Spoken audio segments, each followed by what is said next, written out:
can we not clap our hands today?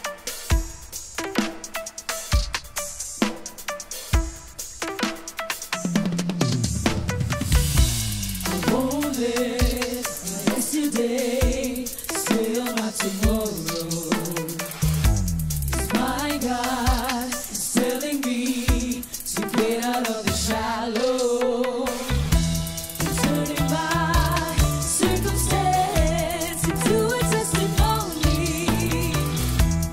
Launches me into the depths of His power and glory.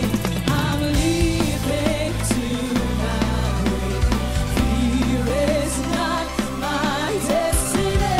Everybody recognize Jesus, I am diving in to meet you on a deeper level. I am diving in deeper than before, deeper than before. Diving in, stepping out of shallow water. I am diving in deeper than before. Watch me do the dive. Come on, let's comprehend for Jesus.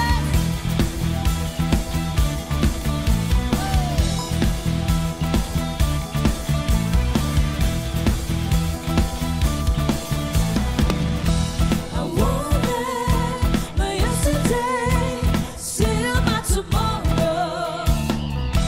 'Cause my God is telling me to get out of the shallow. I'm turning back.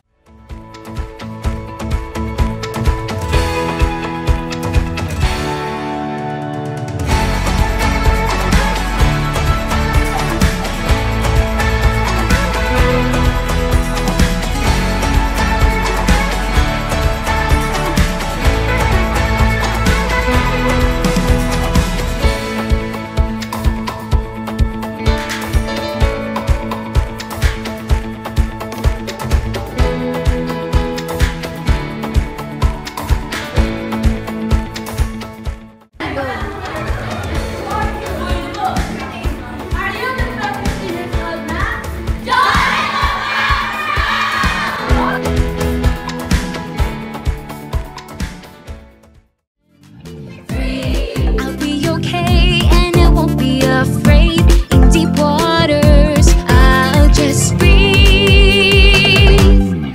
I'm going deep, deep, deep in the water of life. I'm diving deep, deep, deep into Jesus' life. And I'll follow Him and there's no more turning back.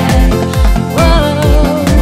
I'm going deep, deep, deep in the water of life. I'm diving deep, deep, deep into Jesus' life. And I'll follow Him and there's no more turning back.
Palakpakan natin ang Panginoon. Hallelujah.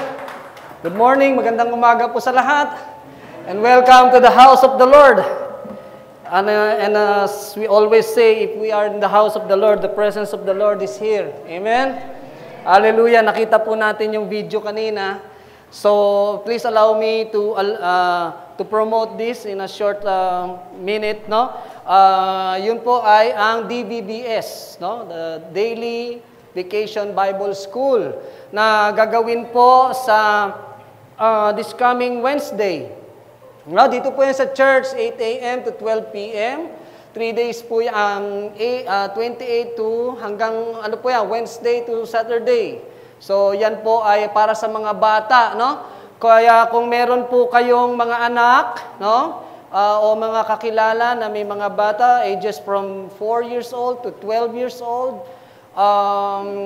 you can bring them, no? I encourage you, parents, no, to bring your children para po maka-experience sila, no, ng fellowship with their fellow children. At sa maagang edad po nila, napakaganda po sa maagang edad nila ay nag-start ni silang makarinig ng Word of God. Amen?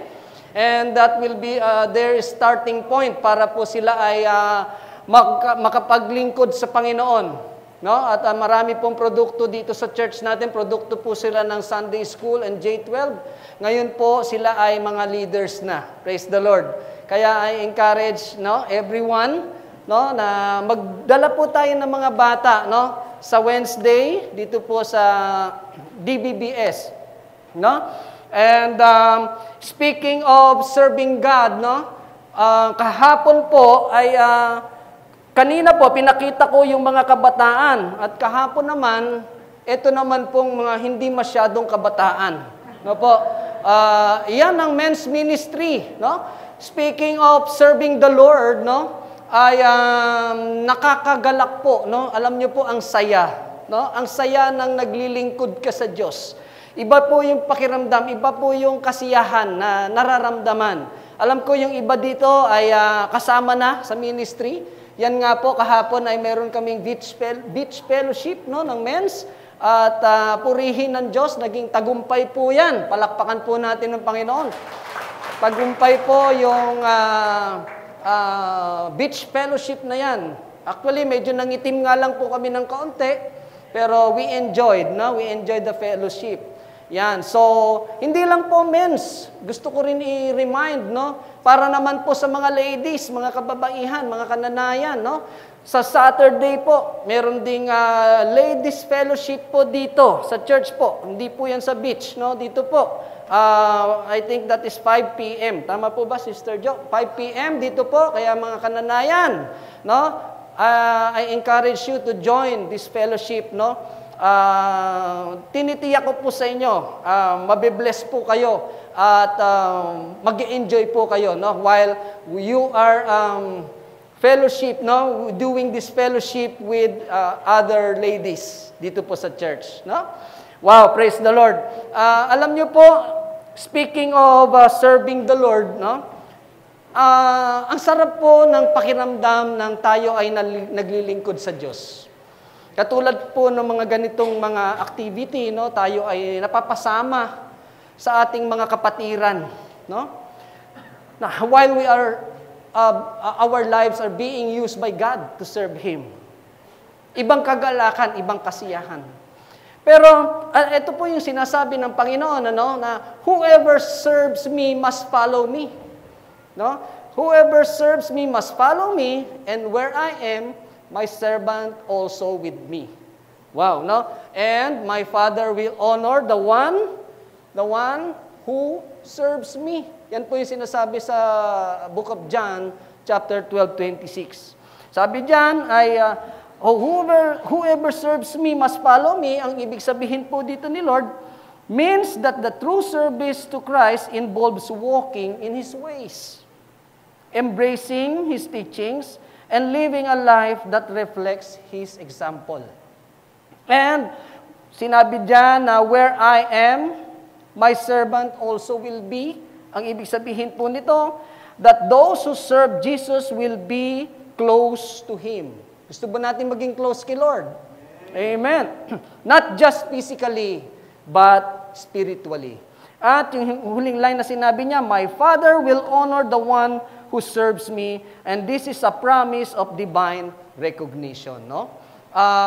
Alam ko na marami sa atin, o most of us, ay gusto pong maglingkod sa Panginoon. Kaya nga po tayo nandito, tayo ay naniniwala kay Lord naniniwala tayo sa Diyos na buhay, at gusto natin na yung buhay po na ipinagkaloob at pinagkatiwala sa atin ng Diyos ay magamit para sa Kanyang glory. No? Sa pamamagitan ng pagsaserve sa Kanya. No? Nakakagalak sa puso ng isang Kristiyano, sa maraming paraan, tayo ay nakakapaglingkod sa Diyos.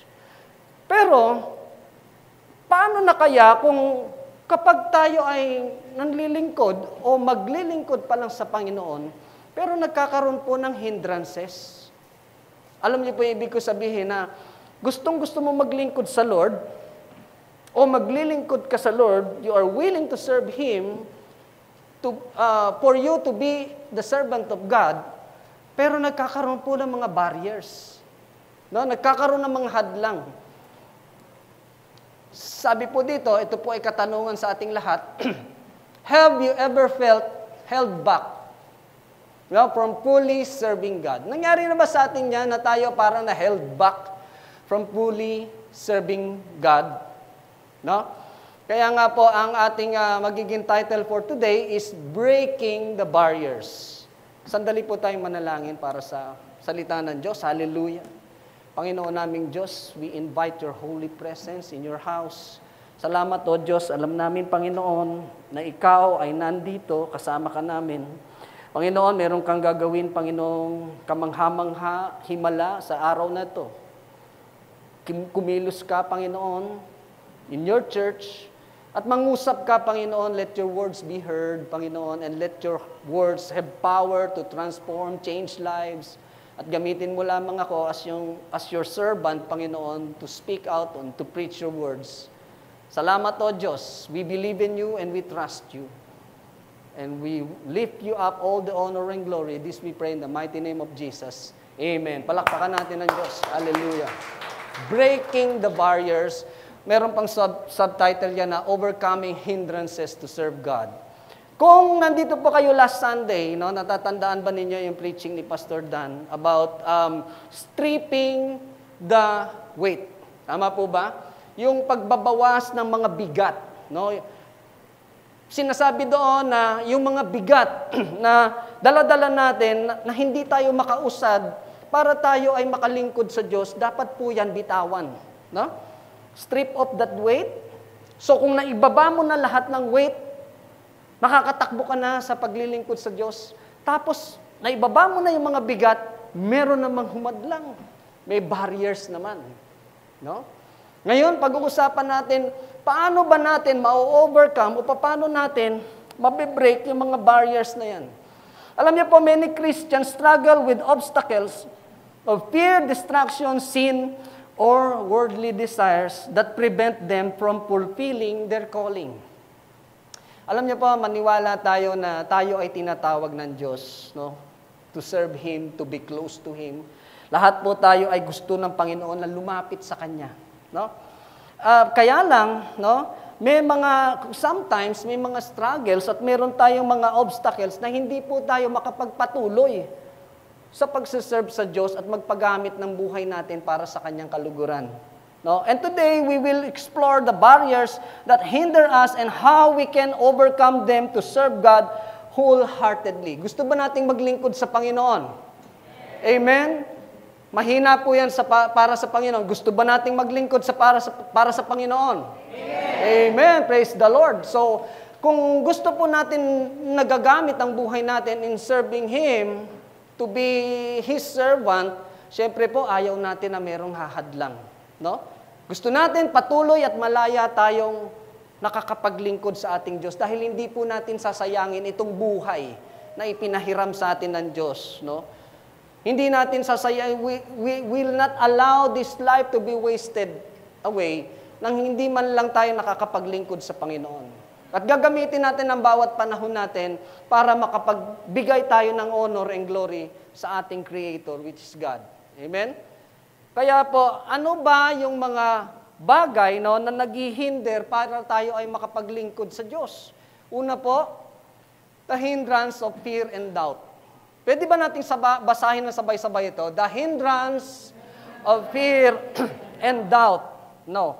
Now, the fear of, ano yan? No? Failure, rejection, inadequacy can stop us from stepping into our calling. Ito pala yung mga bagay na kung minsan o kadalasan ay naghihinder para tayo ay makapaglingkod sa Diyos. Fear. No? Fear. Takot. No? Ano ang fear natin? Failure. Sometimes we fear that we will fail. Hindi pa man natin nasusubukan, pero iniisip natin na hindi ko siguro kaya na mag-serve, na pumasok sa ministry. Dahil hindi ko yan kaya, hindi ko forte yan. Baka ako ma-failed. Rejection, iniisip din natin na baka ka-rejectin, especially your family. No, baka yung mga family mo o relatives mo na unbelievers pa, ay reject ka nila, o mga friends mo. Hindi ka nila isasama sa kanilang company dahil ayaw nila ng katulad mo na ikaw ay servant of God, ikaw ay Christian. No? Inadequacy, hindi mo yan kaya. No? Kaya yan ang mga bagay na minsan ay hindi tayo makapag-step into sa pagtawag sa atin ng Panginoon. No? Katulad po ni Moses, no? Sa Exodus chapter 4, verses 10 to 12, pero mas maganda kung mabasa natin ang the whole chapter 4, Moses doubted his ability to lead, but God reassured him. No? Kilala po natin si Moses, tama?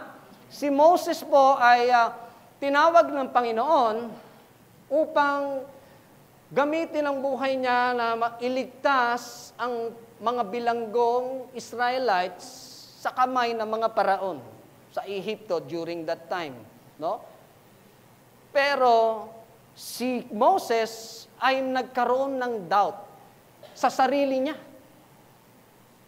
Dahil sinasabi ni Moses, sino ba naman ako para iligtas ang libo-libong slaves na mga Israelites from the Egyptians? Alam naman natin na nung panahon na yon ang mga pharaohs ay very powerful, no? Meron silang kapangyarihan noon dito sa mundo at walang basta pwedeng bumangga sa kanila.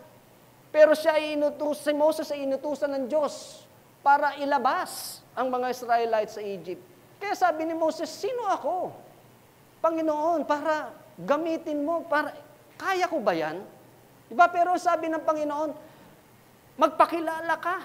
Sabihin mo, ako ang nagpadala sa'yo, ako ay si ako. No, pag sinabi kong ako ay si ako, sabi ng Panginoon, walang makakahadlang. Kaya mo yan. And I will be with you. Yan po ang sabi ng Panginoon sa kanya. Kasamahan kita. Pero nangatwiran pa rin si Moses sa kanyang kakayahan. Hindi ko kaya magsalita. Sabi niya, hindi ako magaling magsalita dahil meron siyang deficiency sa pagsasalita. Meron siyang problema. No? Pero sinagot pa rin siya ng Diyos, sino ang nagbigay ng bibig sa tao para makapagsalita? Sino ang nagbigay ng mata para ang tao ay makakita? Hindi ba't ako? Diba? At sino yung kapatid mo na si Aaron na pwede kong gamitin to be your mouthpiece, to be your spokesperson? So, walang lusot si Moses sa Diyos. No? Kahit na anong complaint niya, kahit na anong doubt niya, may sagot ang Diyos. Ibig sabihin, kaya palang i-equip ng Panginoon ang mga taong sa tingin niya ay hindi siya equip at wala siyang kakayahan, katulad ni Moses. Amen? Sabi nga po dito, God equips those He calls. No? Kayang i-equip ng Diyos o kaya niyang bigyan ng kakayahan ng mga tao na tinawag niya, kahit na sabihin mo pang ikaw ay walang kakayahan. Amen? Trust His strength, not your own. Kasi kung sa tingin mo mahina ka, no? Hindi mo kaya, hindi ka marunong, hindi ka malakas, hindi ka matapang, no? Pero magtiwala ka daw sa strength ng Diyos, no? Hindi sa strength mo. Amen? Palakpakan natin ng Panginoon. Sige po. Hallelujah. Minsan po ito nagiging hindrance, no? Kaya maraming tao na ayaw maging Christian o ayaw mag-serve kay Lord, naniniwalang may Diyos, pero nahahadlangan yung paglilingkod sa Panginoon dahil marami siyang doubt sa sarili niya. Marami siyang sinasabi na baka naman hindi ko yan kaya, baka hindi kaya ng oras ko.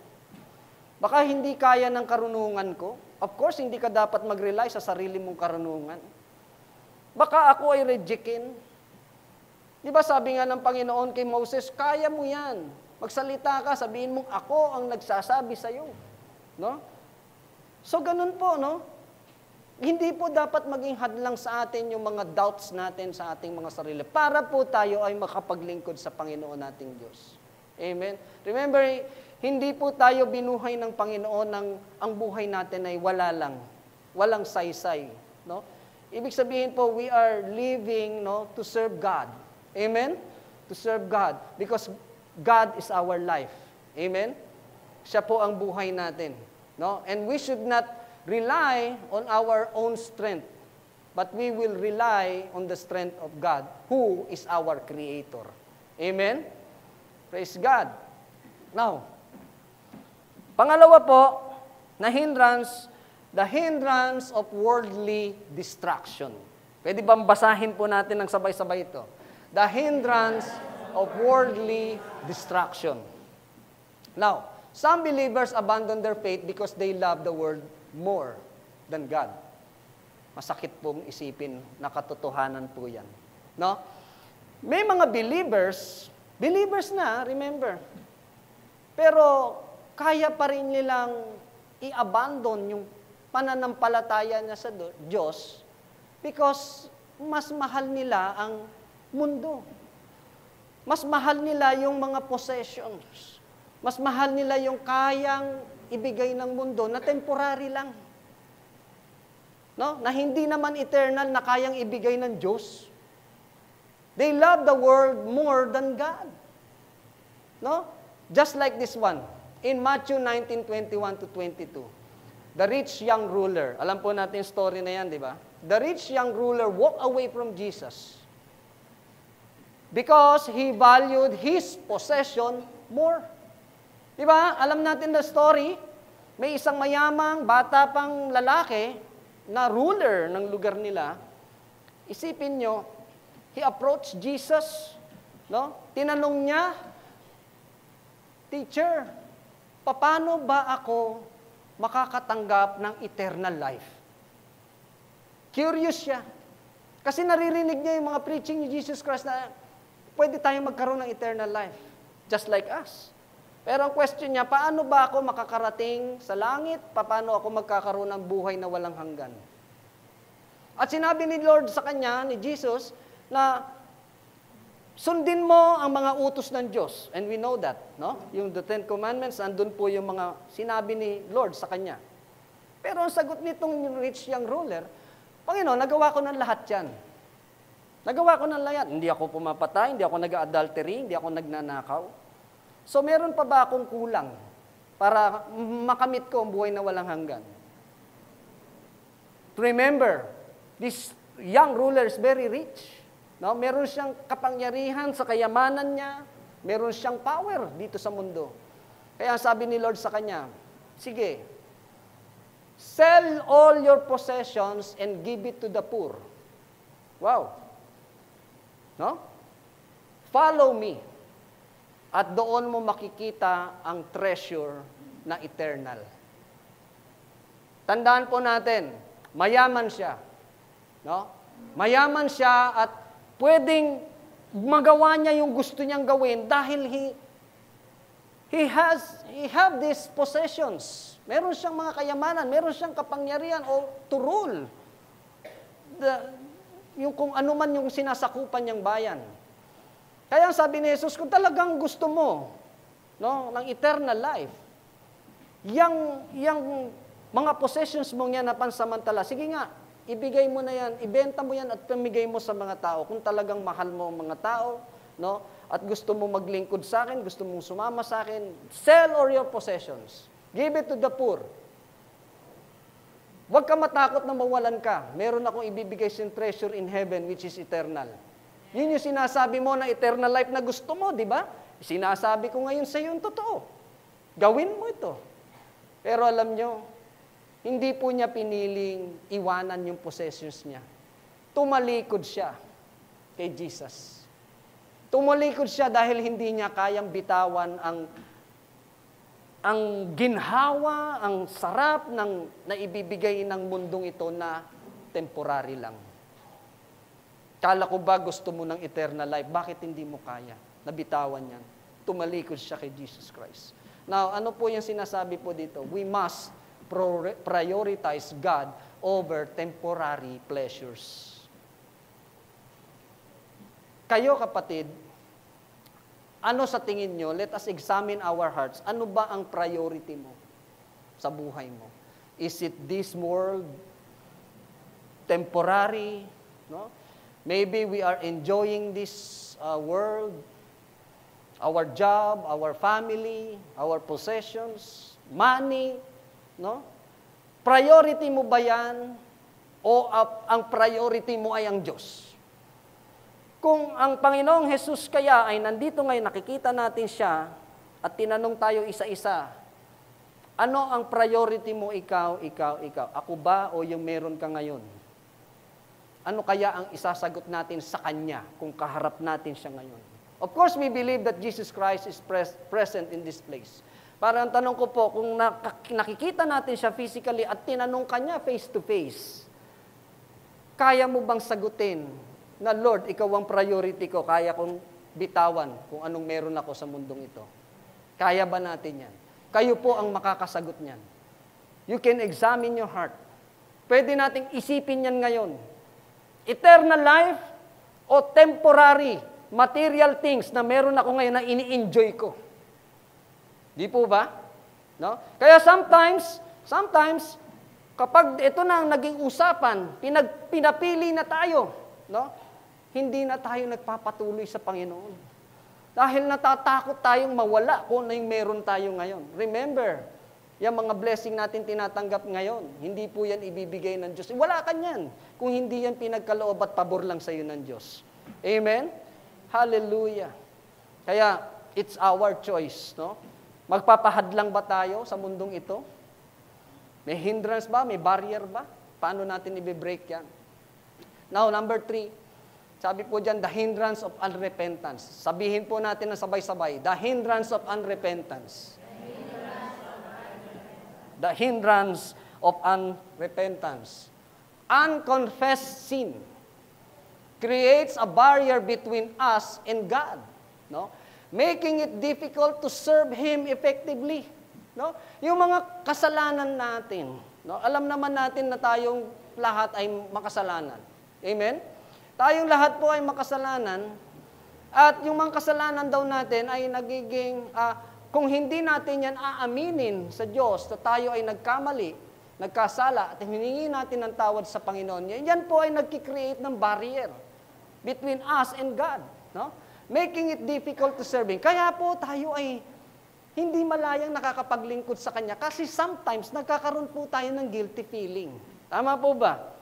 Lalo na pag yung tayo ay alam natin na parang hindi ka, sinasabi mo sa sarili mo, hindi naman siguro ako deserve na maglingkod kay Lord kasi alam ni Lord ang background ko. Alam niya may kasalanan ako. No? Alam niya namumuhay ako sa kasalanan. Now, look at this. Psalm 51, verse 10 to 12. No? Doon po mababasa po natin yan na paano humingi ng tawad si David sa Diyos. David repented after his sin with Bathsheba, and God restored him. We know na si David was anointed by God. Oh, siya ay isang magaling na warrior, siya ay naging king, siya ay mahal ng Diyos, at siya ay naglilingkod sa Panginoon. Pero alam mo, just like us, David is also human. No? He lives in flesh just like us. Kaya, he is also vulnerable sa temptation. Siya po ay nadala ng tukso. Flesh, lust. No? And we know that Bathsheba is isang asawa ng kanyang servant. At dahil doon ay siya ay na-tempt at siya ay nakapag-commit ng sin sa God sa pamamagitan ng adultery. No? Pero alam nyo, kahit na siya ay nagkasala, alam niya at inaamin niya ang kanyang kasalanan, hiningi niya ito ng tawad sa Diyos. Iniyak niya ito mismo sa Panginoon. Pinagsisihan niya ang kanyang ginawa. And what God did do, no, to David. Ano ang ginawa ng Diyos kay David? Siya po ay ni-restore. Amen?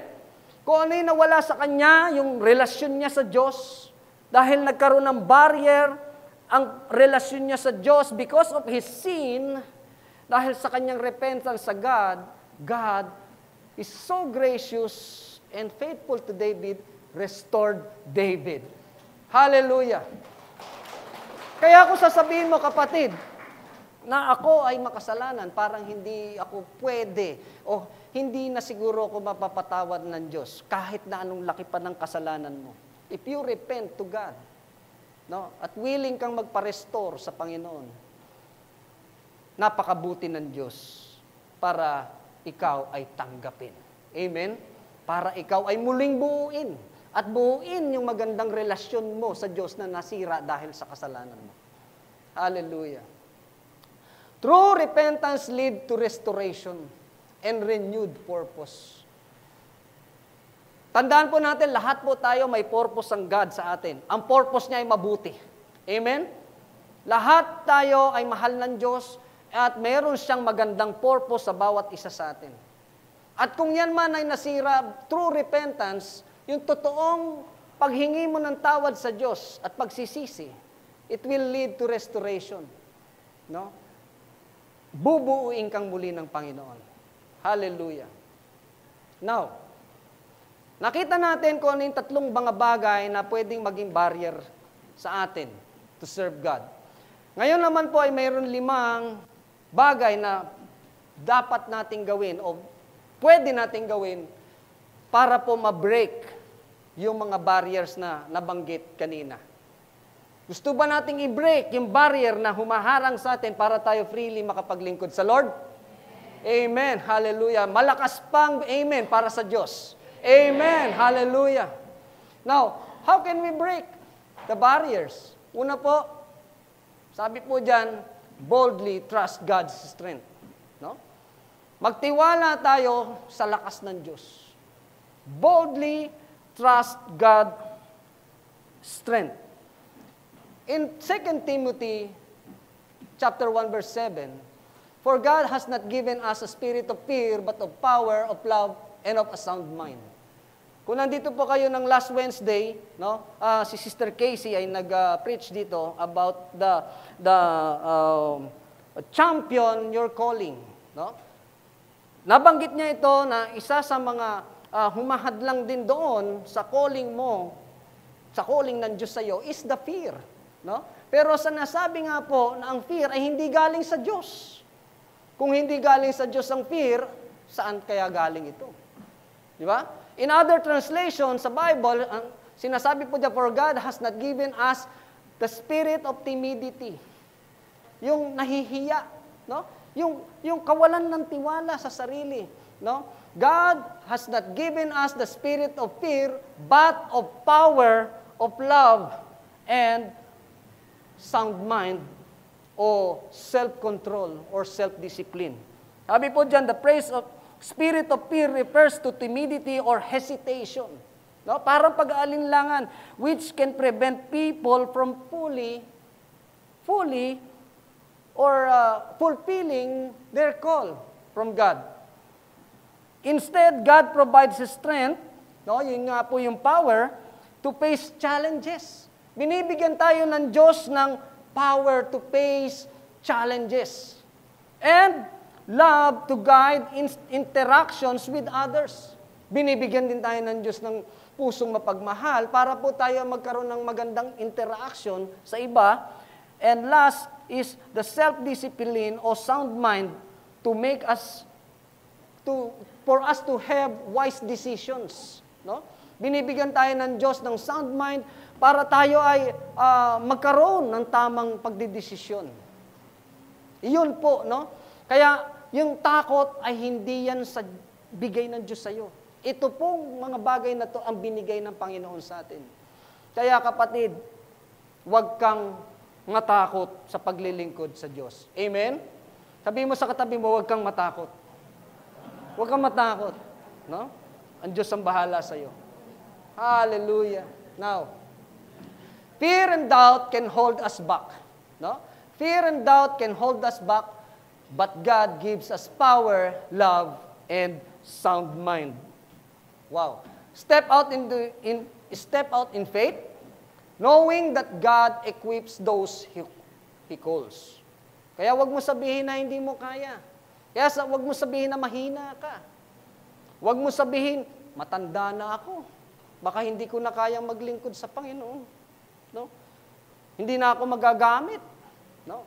Alam niyo po, marami po mga may edad na, maraming senior citizen, nagagamit pa ni Lord hanggang sa ngayon. Praise the Lord. Sino po dito yung mga senior citizen? Pakitaas ang kamay. Oh, hallelujah. Di ba? Nabubuhay pa dahil may purpose pa ang Diyos sa kanila. Amen? Magagamit pa ng Diyos ang buhay ng mga senior citizen natin. No? Huwag mo sabihin, batang-bata pa ako. No?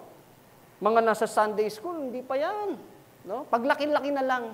No? Alam niyo po, dyan pa lang nagsisimula na. No? Na makakilala sa Diyos at He will equip these people, these children. No? Kung sabihin mong hindi niyan kaya maglingkod, God will equip them. God will equip us. Amen? Siya ang bahala sa ating magbigay ng kakayahan. Kaya huwag mo sabihin mahina ka, kapatid. Malakas ka dahil malakas ka kay Lord. Amen? Sabihin mo malakas ka kay Lord. Para mabuhay-buhayan ang isip yung katabi mo, malakas ka kay Lord. Hallelujah. Si Lord ang magbibigay sa iyo ng strength. Praise the Lord. Next is, remove worldly distractions. Maraming distraction ng world. No? Maraming distraction ng world. Maraming nakaka-attract sa atin. Worldly. Ano po yan? For example, mas prepared mong manood ng mga teleserye kaysa magbasa ng Word of God. Amen? Mas nag-i-enjoy ka kasi sa movie marathon kaysa magbasa ka ng Bible. Mas nag-i-spend ka ng time sa mga barkada kaysa makipag-fellowship sa mga kapatiran mo sa church. No? Mas marami kang panahon sa ibang mga bagay. Sa mga pagkakakitaan. Pero pagpadating na sa pakikinig ng Word of God o sa pag-attend sa mga gawain para sa Panginoon, wala kang oras kahit ganyan lang. Diba? So, remove worldly distractions. Sabi po dito sa 1 John 2:15-17, do not love this world nor the things it offers you. For when you love the world, you do not have the love of the Father in you. No? Pagka pala masyado mo nang minahal ang mundo, parang nawawala na yung pagmamahal mo sa ating Diyos, Ama.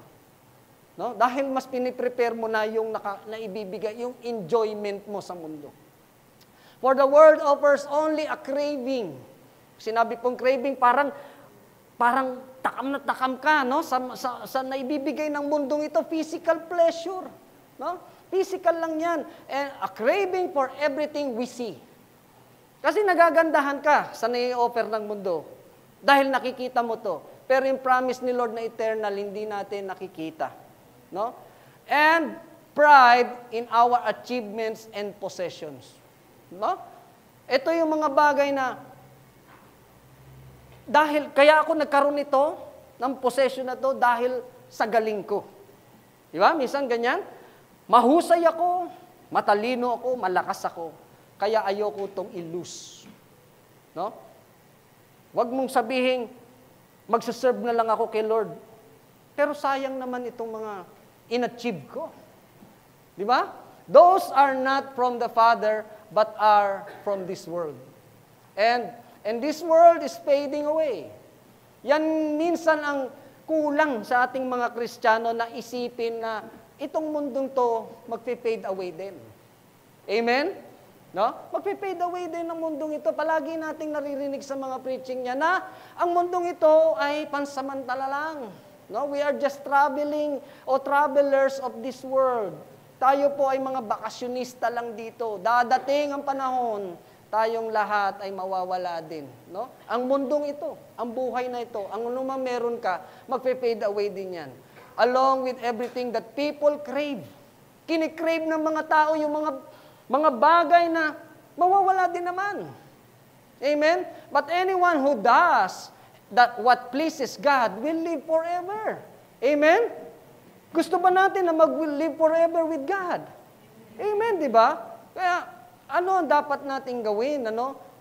Anyone who does what pleases God. No? Ano man daw ang mga bagay na nakaka-please sa Panginoon, no? Yun ang gagawin natin so that we can have this eternal life na pinangako sa atin ng Panginoon. Amen? Hallelujah.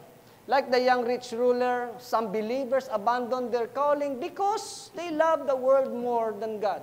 No? Napag-usapan natin kanina, yung young rich ruler, na handa niyang iwanan si Kristo para lang wag mawala sa kanya yung mga possessions na dito sa mundo.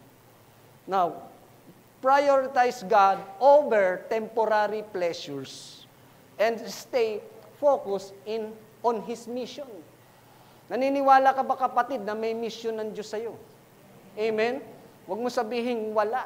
Lahat po tayo may mission sa Diyos. No?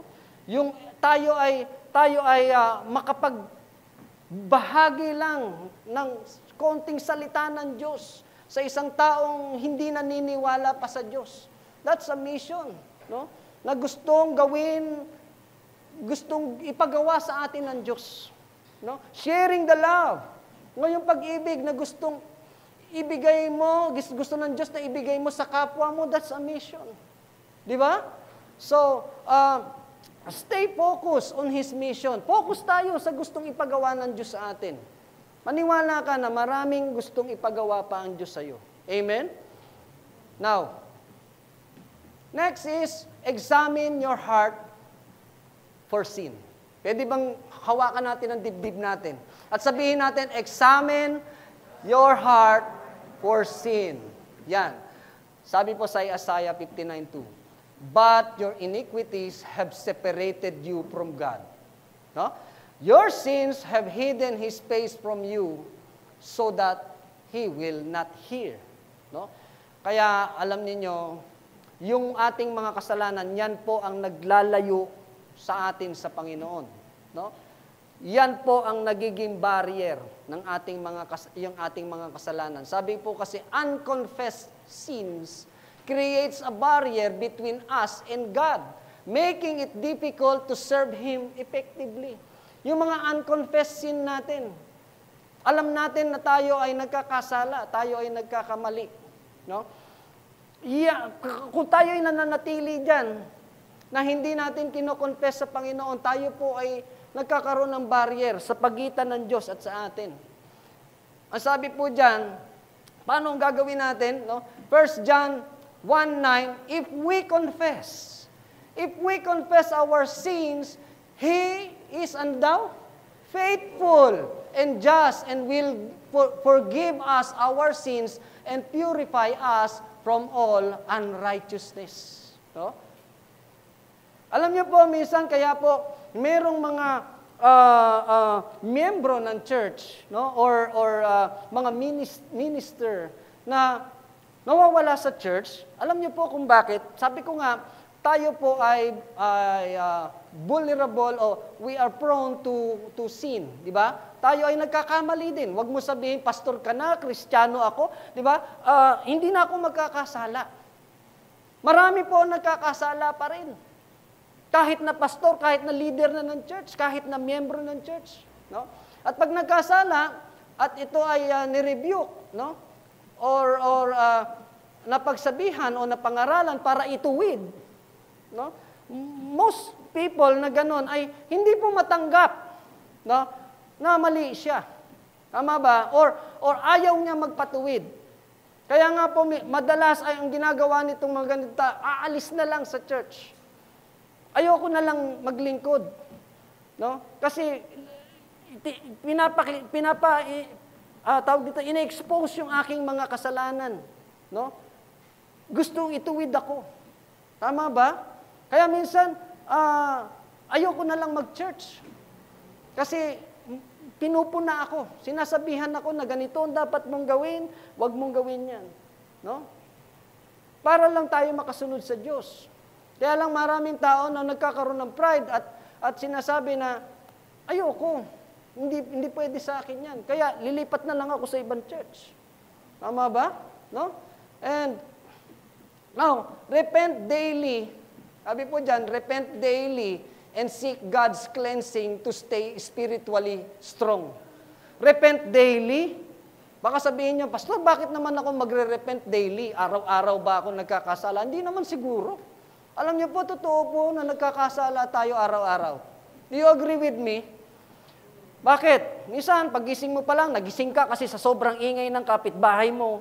No? Ang lakas-lakas ng sounds. Ano sasabihin mo? Sana yung kapitbahay ko ngayon, lumayas na dito. Di ba? Sana hindi na lang dito yan. Di ba? Sana pumutok yung videoke niya. Di ba? Di ba? Doon pa lang, no? Para nagkakasala na tayo. At minsan, yung ating mga mata, nagkakasala na yan. Nagdadrive kang ganyan, no? Tapos may dumaan sa harap mong sexy, napalingon ko. Iba na yung laman ng isip. Diba? So, diba?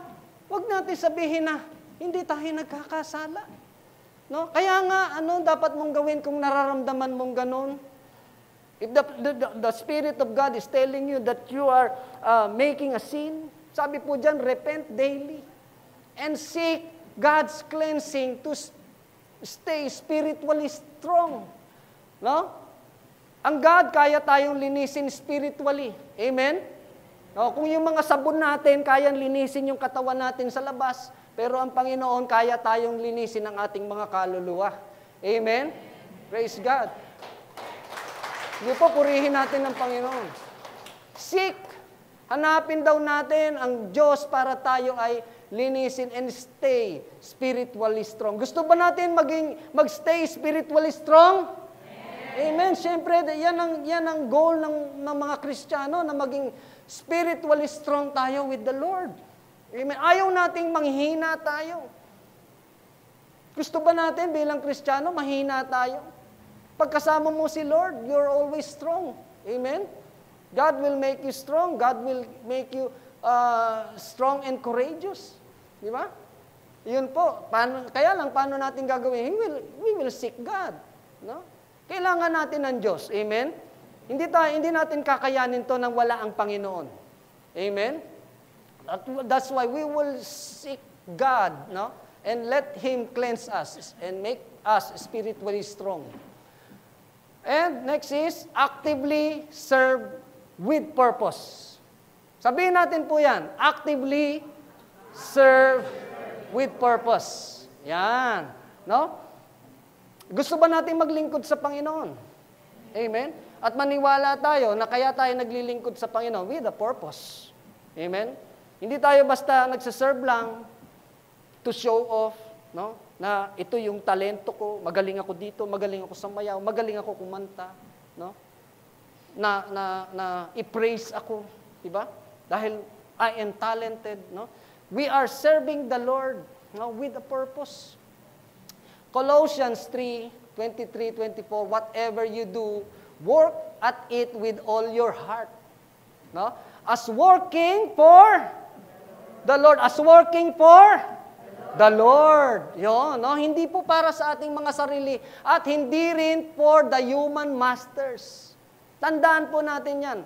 No? Hindi mo ginagalingan yung pagsaserve mo sa Lord para hangaan ka ng leader mo. Hangaan ka ng pastor mo, no? O hangaan ka ng mga nanonood sa iyo. You are working for the Lord and not for human masters. Kaya lagi ko po sinasabi, kapag ka po ako'y tumatayo dito, I am preaching the Word of God, no? This is not about me. This is about Jesus. No? This is not about you, all of us. This is about Jesus. Amen? Siya ang dahilan. At kung ikaw ay tinawag ng Panginoon para maglingkod sa Kanya, at nandyan ka, naglilingkod ka para sa Kanya, para wag kang matisod, para wag kang magkaroon ng barrier, paano mo mabibreak yan? Focus on Jesus. Isipin mo, kaya ka naglilingkod, kasi ang gusto mo, ma-please mo si Lord. Amen? Hindi ma-please ang tao. No? So what kung ayaw ka ng tao ay gusto mo maging gusto ka ng Panginoon. Amen. Kaya kung ikaw ay nagkakaroon ng alinlangan, no, para sabihin ang katotohanan, huwag mong isipin na magagalit sa iyo yung sinasabihan mo. No? Ang isipin mo, baka ang Diyos ang magalit sa iyo pag hindi mo isinare yung love of God, yung truth. Amen? Kaya kung nakukonvict ka ng Holy Spirit to speak out His words, no? At meron kang gustong sharean, no? At nagkakamali yung kapatiran o yung iyong mga kasama, no? Pero nanggagaling naman sa salita ng Diyos yan, huwag kang mag-alinlangan. Huwag kang matakot, no? Huwag kang matakot dahil you are serving the Lord. Amen? Ang gusto mo ay ma-please ang Diyos, hindi ang tao. No? Basta ang gusto ng Panginoon, sundin natin ang gusto niya. Since you know that you will receive an inheritance from the Lord as a reward. No, ang magre-reward sa atin, sa inyo, ay ang Panginoon. Amen? If you will serve Him, no, tandaan po natin, ang magbibigay ng reward sa atin ay ang Panginoon. It is the Lord Christ you are serving. No? Keep that in mind. Keep that in our heart. Si Jesus Christ, ang Diyos, ang pinaglilingkuran natin. Amen? Praise the Lord. Now, serving God isn't just about avoiding hindrances. It's about actively living our faith. No? Ang paglilingkod sa Panginoon, ito ay pinamumuhay po natin. Tandaan po natin, hindi po tayo nagsaserve lang dito sa loob ng church. No? Hindi lang po tayo nagsaserve, yung tayo ay humahayo, no? Hindi lang po yun. But it's about actively living our faith. Naniniwala tayo na mayroong Panginoong Diyos na ating pinaglilingkuran at siya ay buhay. Amen? Naniniwala tayo sa kayang gawin ng Panginoon. Naniniwala tayo na itong buhay natin ay hiram lamang galing ito sa Kanya. And it is by grace of God at pabor lang niya kaya tayo nandito at kaya tayo meron ng mga bagay na meron tayo ngayon. Amen? Hallelujah. Find ways to serve in your church, community, and daily life. No? Maraming way. No? Maraming way para maglingkod sa Panginoon. Kaya wag mong ilimit yung sarili mo sa hindi ko kasi kayang mag-share ng word. No? Hindi ko naman kayang magsayaw sa dance, hindi ko naman kayang magkumanta, no?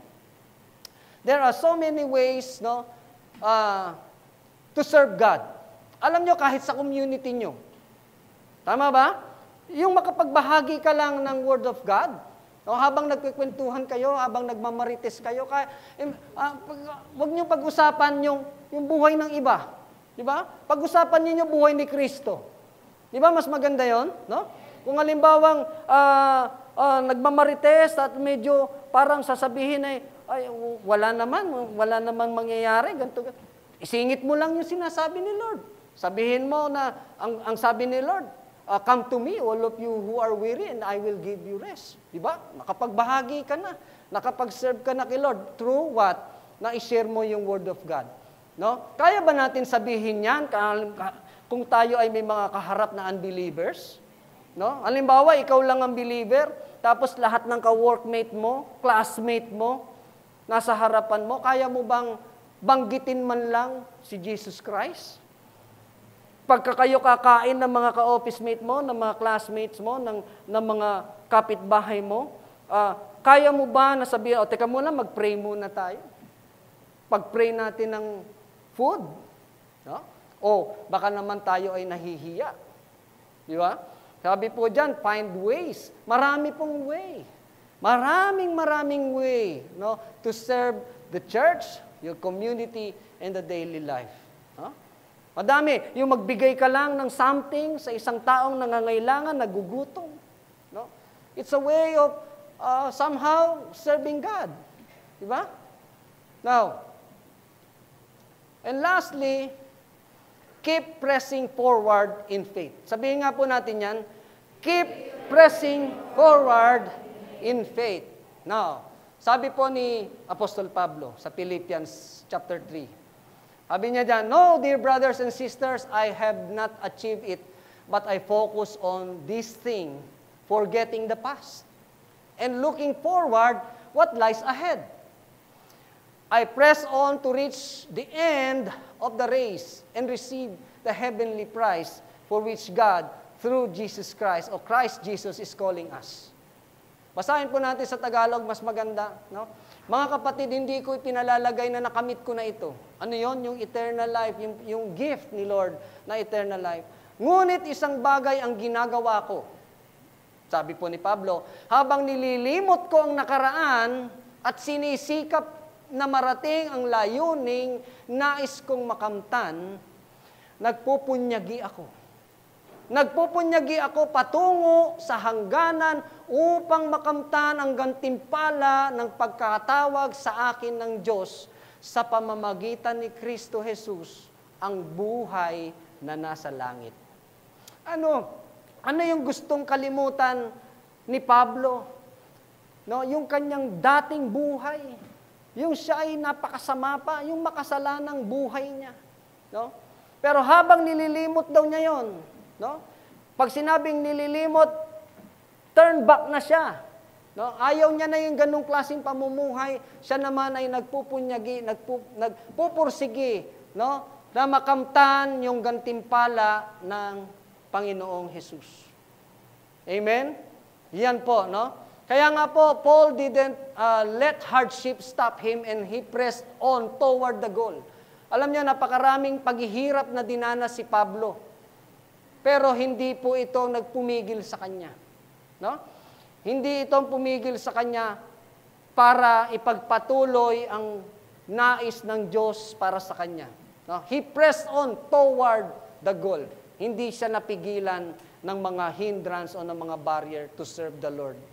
Now, fear, distraction, and sin are temporary obstacles, but God's power is greater. Amen? Yung mga barrier na yan, kung ano man yung pumipigil sa iyo, sa paglilingkod sa iyo, sino ba yan o ano ba yung mga pumipigil sa iyo? No? Maaring tao na ayaw kang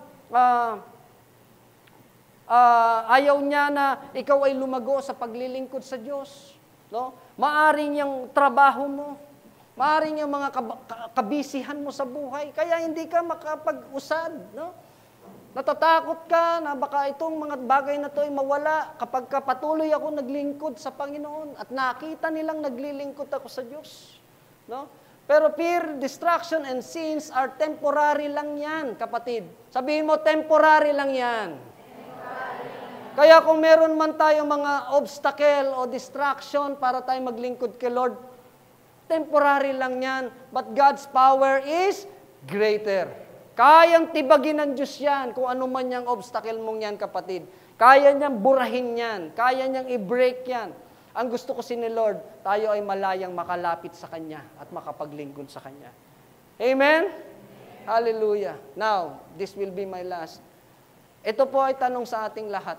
Will you break free from these barriers and step into your calling today? No? Gusto ba natin ma-break ang mga barrier na ito? No? From these barriers. At tayo ay mag-step in sa tawag ng Panginoon sa iyo. Amen? Mahal tayo ng Panginoon. Mahal tayo ng Diyos. At gusto ng Diyos tayo ay we will get closer to Him. Closer and closer to Him. Kaya kung meron mang humahadlang sa atin, para tayo ay hindi makapagpatuloy sa paglilingkod sa Diyos, suko natin yan sa Panginoon. Dahil ang Diyos ang may magagawa para sa atin. Naniniwala ba tayo na may magagawa ang Diyos sa atin? Amen? Naniniwala ba tayo na may kapangyarihan ng Diyos to break that barrier na tayo ay nahahadlangan o nauudlot yung ating paglilingkod sa Diyos? Amen? Hallelujah. Ngayon po, pwede po tayong tumayo na. Praise God. Now, habang po tayo ay umaawit nito, no? Maliwala tayo mga kapatid na ang Panginoon, si Jesus, ay lagi nating sandigan. No? Kaya kung ano man ang ating mga distractions, Kung nais mong maglingkod sa Panginoon, pero sa tingin mo, kapatid, may mga hindrances, may mga problema, may pumipigil sa'yo, may bara, no? Call upon the name of Jesus. Maniwala ka, kapatid, na may kapangyarihan ng pangalang Jesus. Pwede ba natin sabihin ng pangalang, banggitin natin ang pangalang Jesus? Let us shout, Jesus. There is power in the name of Jesus. Maniwala kayo, kapatid, sa pangalan pa lang Jesus, may kapangyarihan ng Diyos na gawin ang mga bagay na imposible, mga kamangha-mangha, mga hindi natin kaya. If we call the name Jesus, He can break every obstacles. Jesus can break any kind of barriers. Jesus can break any kind of chain. Kaya niyang putulin yan. Kung sasabihin mo na sa lahi namin kasi talagang ganito na yung mga ginagawa ng mga mula ninuno ko eh, no? Nasa lahi na namin ang mga makasalanan. Nasa lahi na namin ang gumagawa ng immorality. Baka ganun na rin ang mangyari sa akin. Baka ganun na rin ako. Kaya siguro hindi ako deserving maglingkod kay Lord. No. God can break every chain. Kung yan ay dugtong-dugtong hanggang sa generation mo, kayang putulin ng Diyos yan. No? He will cut that chain. He will break that chain para hindi na yan umabot sa iyo. Ikaw na ngayon ang mag-i-start, no? Ng walking in the righteousness of God. Amen? Kaya magpatuloy lang tayo, mga kapatid. Magpatuloy lang tayo. If God is calling you to serve Him, serve Him. Huwag nating hayaan ang mga barrier na yan na hadlangan tayo papalapit sa Panginoon. Giving is part of worshiping. To all who desire to give, you may give your tithes and offering through online bank transaction. Details are provided below.